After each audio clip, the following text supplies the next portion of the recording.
Layers of knowledge.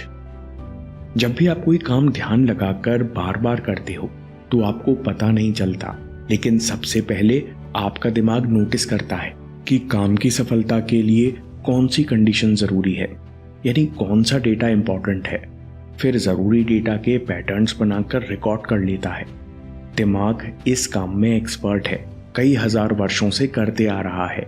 पहले इंसान जंगलों में आसपास की परिस्थिति देखकर जहरीले खाने और खतरनाक जानवरों के बारे में अलर्ट हो जाता था।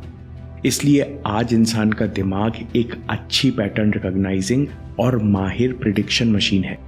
जैसे एक्सपर्ट हेयर ड्रेसर्स जो सालों से महिलाओं के बाल काटते और छूते आ रहे हैं, उन्हें बालों की चिकनाहट से अंदाजा लग जाता है कि क्लाइंट प्रेग्नेंट है।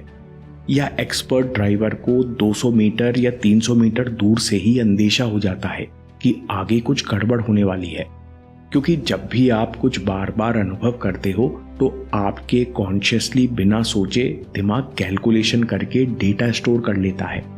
बाद में ये नॉलेज एक्सपर्टीज के रूप में प्रकट होती है। इसका एक और दिमाग हिला देने वाला एग्जाम्पल है सचिन तेंदुलकर और वेटर की सलाह। ये बात 2004 की है, जब इंडिया और ऑस्ट्रेलिया के बीच टेस्ट चल रहा था और सचिन तेंदुलकर चेन्नई के ताज कोरोमंडल होटल में रुके हुए थे। सचिन कहते हैं कि शाम के समय एक वेटर मेरे कमरे में कॉफी देने आया। उसने धीमी आवाज में पूछा, सर आप बुरा ना माने तो एक बात कहूं? सचिन ने कहा, हाँ बताओ।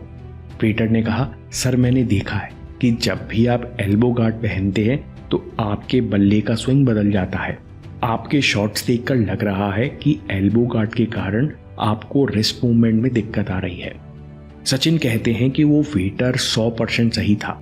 मैं भी कुछ समय से बैट स्विंग और एल्बो गार्ड के बारे में सोच रहा था। सचिन तेंदुलकर कहते हैं, लेकिन मैं हैरान इस बात से था, वो वेटर दुनिया का एकमात्र व्यक्ति था जिसे ये बात पता थी। सचिन तेंदुलकर कहते हैं, ये बात मेरे कोच भी नहीं जानते थे। मैंने उस वेटर से पूछा, आपको ये सब कैसे पता चला? तो वेटर ने सचिन से कहा, सर मैं आपका फैन हूं। आपकी हर इनिंग की हर बॉल 5 बार रिवाइंड करके देखता हूं। इसलिए पिछली कुछ पारियों को देखकर लगा कि एल्बो गार्ड की वजह से आपकी बैट स्विंग पूरी नहीं हो रही। इसके बाद सचिन तेंदुलकर ने अपना गार्ड और टेक्निक दोनों सुधारी। शायद यह मुलाकात उनके लिए टर्निंग पॉइंट साबित हुई होगी। 2003 में उनका टेस्ट एवरेज 17 के आसपास था, वहीं 2004 में उनका एवरेज 57.18 पहुंच गया।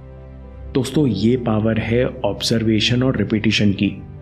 आप चाहे कोई भी हो, अगर आप बार बार किसी चीज की प्रैक्टिस करते हैं या बार बार उस चीज को ऑब्जर्व करते हैं तो आप एक कला विकसित कर लेते हैं। आपको चीजें और पैटर्न्स देखने लगते हैं जो साधारण अनट्रेन्ड आंखों के लिए असंभव है।